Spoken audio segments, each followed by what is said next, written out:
Guys আজকে চলে আসছি ছাদে অনেক মশলা শুকাতে। এত পরিমাণ রোদ আমি তাকাতেই পারতেছি না। তো দেখো আজকে অনেক মশলা আনছে।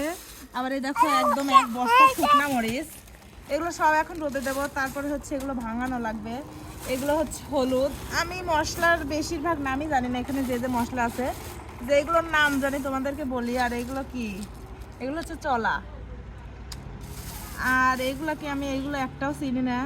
তোমরা একটু দেখে বলো তো এগুলো কি। অনেক এখানে হচ্ছে জিরা। তারপরে এটা কি, এটা ধনিয়া নাকি মনে হয়, আমি জানি না। তো দেখো এখানে এগুলো আছে। তারপরে যে এইগুলো,